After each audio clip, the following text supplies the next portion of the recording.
¡Viva México, señores! ¡Uy! ¿A poco no nos sentimos orgullosos de ser mexicanos? ¡Qué chingados! ¿Oh? ¡Yahua! ¡Yahua! Pues sí, pero ¿qué creen, amigos? Es viernes oscuro. En su podcast preferido se desnuda la piel. Y la verdad, Ya valió madre. porque todos tienen su lado oscuro. Todos, hasta nuestra historia de la independencia, empezando con algunos de sus personajes. Y aquí el productor fue el que empezó el despapalle y pues que le siga. No, la verdad yo no.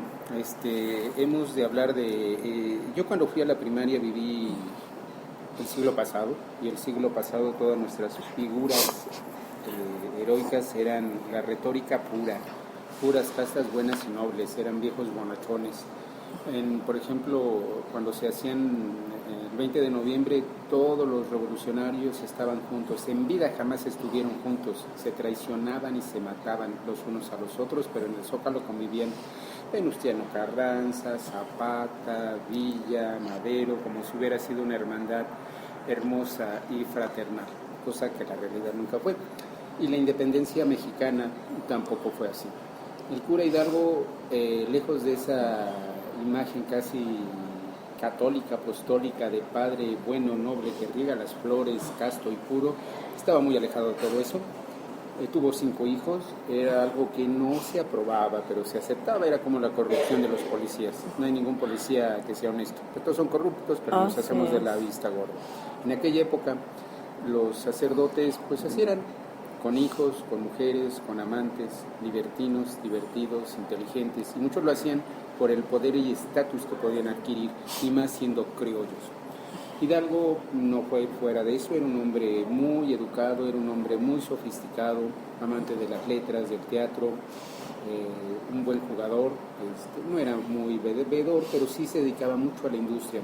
Su familia tenía cierto poder económico y pudieron hacer cierto capital y cierto dinero, hasta que empezó la querella entre los españoles y los criollos, que fue realmente el asunto que detonó, que los iban despojando de sus posiciones, de su avance en la sociedad,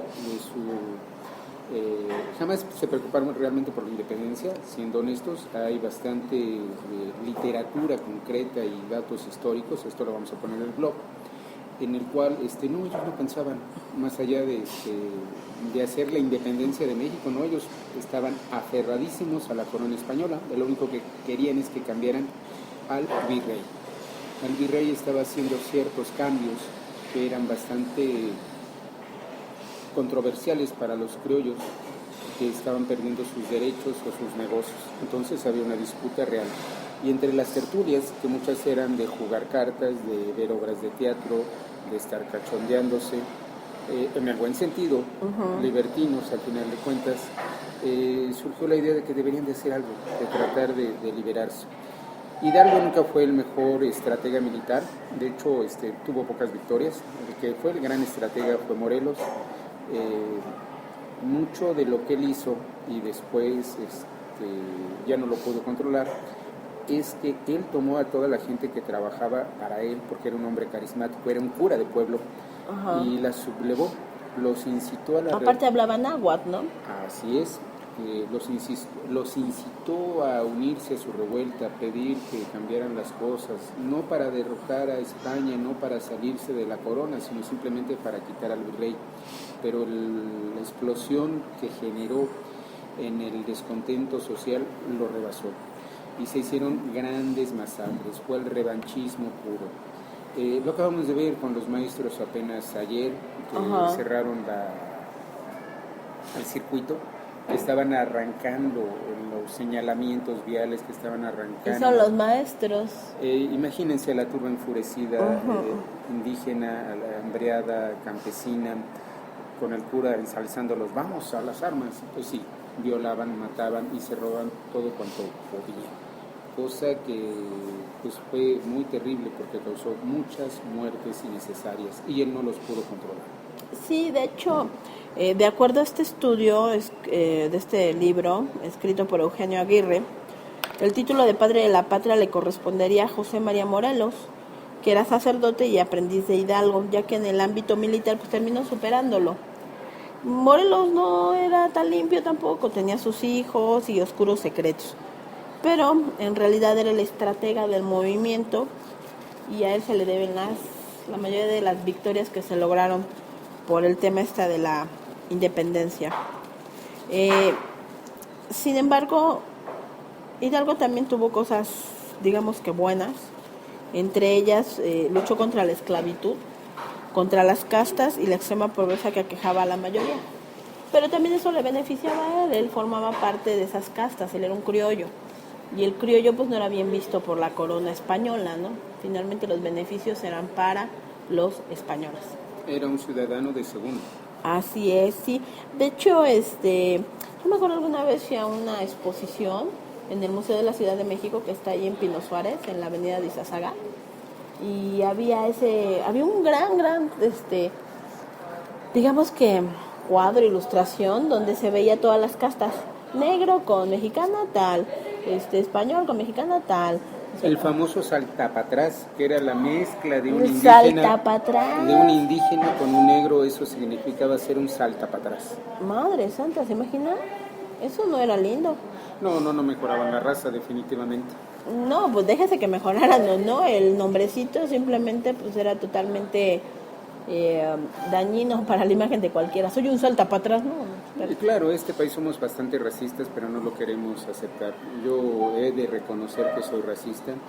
No veo bien a la gente que cree en el PRI, no veo bien a los que les gusta el fútbol, no veo bien a la gente que escucha música grosera.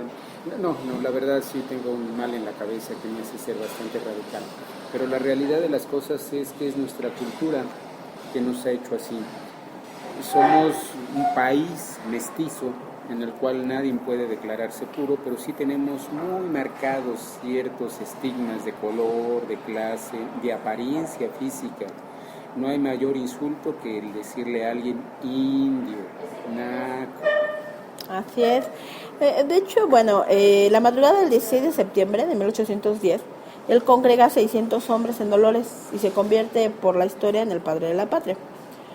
Sin embargo, él tenía, digamos, un lado oscuro, ¿no? Tan es sabido que se saben los nombres de sus 5 hijos. Reconocidos, además. Así es, Mariano Lino, María Josefa, Micaela, Agustina y Joaquín. Y él los reconoció. En 1985 se cumplen 175 años de la independencia. Y el gobierno de Guanajuato reconoció a los hermanos Rodrigo, Enedina, Mercedes, María Dolores, Germán, María Esther, Víctor y Esperanza Vázquez Mendoza como la 5ª generación de descendientes directos del padre de la patria. Hoy sobreviven 3, Mercedes, María Esther y Esperanza. Viva Fernando VII, el rey de España. Ese era su grito real. Así es. No era viva la independencia, no, viva el rey de España. Era como le decía, el asunto era bastante localista, pero terminó fuera de sus manos porque realmente incitó a la turba.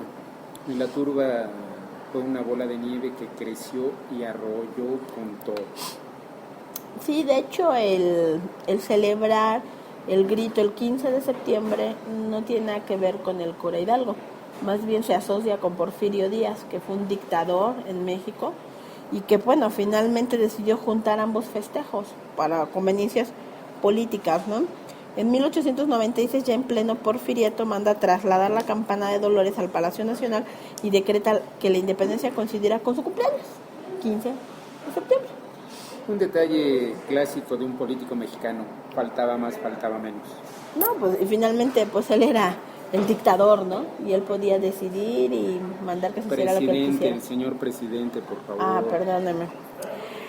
Ay, Fray Servando Teresa de Mier fue uno de los ideólogos de la independencia. Él arengó contra la dominación española en cualquier tribuna y combatió a las tropas realistas sin descanso. Pero a pesar de que muere en Palacio Nacional, los restos de Fray Servando Teresa de Mier no han encontrado la paz en los sepulcros. Fallece en 1827, fue enterrado con honores en la parroquia Santo Domingo en la Ciudad de México, pero en 1861, al término de la Guerra de Reforma, el templo fue demolido. La momia del padre Mier, junto con otras 12, fue exhumada y exhibida como un cuerpo víctima de la Inquisición. Otro detalle de nuestra cultura totalmente desordenada. A falta de un cadáver propio o alguien ha llegado, pues agarramos el del padrecito. Al cabo ya está muerto. De hecho, se le llama la momia del primer regiomontano universal. Esta se la llevó un aventurero a Buenos Aires, luego a Europa, pero actualmente no se sabe dónde quedó. Qué cosas, ¿no? Dirían los propios, es castigo divino. Así es. Y casos como estos, pues realmente nos podemos encontrar dentro de la historia de México, que es muy vasta, como la historia de cualquier país. Y bueno, pues si los egipcios decían su versión de la historia, los vencedores, los romanos también, pues ¿por qué en México no, verdad? Lo que tenemos que luchar es contra la ignorancia, buscar la fuente. Siempre es muy bonito y muy acicalado. Yo iba a la primaria y Idealizar. no, acicalado, iba con mi cabello acicalado. Ah, Entonces, usted, ok. Sí, y entonces era yo muy formal. Y yo creía que todo era limpio, era homogéneo, era puro, como deberían de ser los héroes, como debería de ser la patria. Pero todo eso se quedó en la primaria y en el siglo pasado. La realidad es que todos eran barbones e hirsutos, que eran calvos y tenían sexo y tenían hijos y apostaban y les gustaban las mujeres y eran libertinos y eran torpes. Primitivos de alguna manera también, ¿eh? Y sí, interesados. La realidad los sobresaltó, pero los héroes de verdad así fueron. La realidad después nos la peinaron, nos la alisaron y nos la hicieron solemne con palabras de que mi patria primero. Mentiras, simplemente pamplinas. Sí. Ellos querían una cosa pequeña, conservar sus negocios y seguir adelante. Viva el rey, era su grito de batalla. No viva la independencia de México, viva México, ni mucho menos, ¿no? A ellos les interesaba conservar su posición económica, para lo cual pues había gente esclava que vivía sujeta a otros, ¿no? Porque finalmente es mi esclavo, no le pago, es mi sirviente. Los héroes siempre nos los ponen buenos, pero esos héroes tenían un defecto. Cometían matanzas, violaban, robaban y saqueaban. Los héroes, los buenos, los que luchaban por la supuesta independencia. Esa parte siempre ha sido muy incómoda en la historia de cualquier país. Sí. Ganaron porque eran muchos, pero no ganaron en buena línea. Cometieron muchos crímenes. No, y finalmente el poder pues te envilece, ¿no? El poder te hace perder proporción y dices, bueno, pues yo puedo disponer de gente, de dinero, de propiedades, y pues serás muy héroe y lo que tú quieras, pero pues ni Alejandro Magno era bueno, también tenía sus grandes defectos. Sí, de verdad hay que irnos a acercar a las fuentes. Ya la historia está teniendo no su venganza, sino su realidad, ajuste de cuentas, ¿no? Su ajuste de cuentas, sí, ya tenemos que dejar el libro de la primaria en paz y buscar las fuentes verdaderas. Y sigue siendo nuestro país enorme, fantástico, con tantos contrastes, con tantos ritmos, con tanta música. Como lo platicábamos el miércoles con Hecho en México, excelente película, de verdad. Sí, de hecho hay gente que la considera pues bastante propagandista, ¿no? No, a mí me parece que está muy bien situada. La música aquí en México es algo fantástico, la cultura, una profunda cultura que no tienen muchos países. Y pues finalmente somos lo que somos lo que hay. Y como diría Miguel Bosé, lo que ves es lo que hay. Eso también lo podemos decir como diría Juan Gabriel, lo que se ve no se juzga. Bueno, está bien pues. Amigos, pasen unas fantásticas fiestas patrias, los que viven aquí en México. Quienes no, pues nos estamos escuchando en el podcast el próximo martes, porque el día lunes pues es festivo, ¿qué creen? Y pues no vamos a grabar. El martes estaremos hablando de alguno de estos autores, de un libro de poesía que ya me pasó el productor. Ya tengo como 4 por leer, pero todo sea por el podcast. Amigos, un abrazo grande.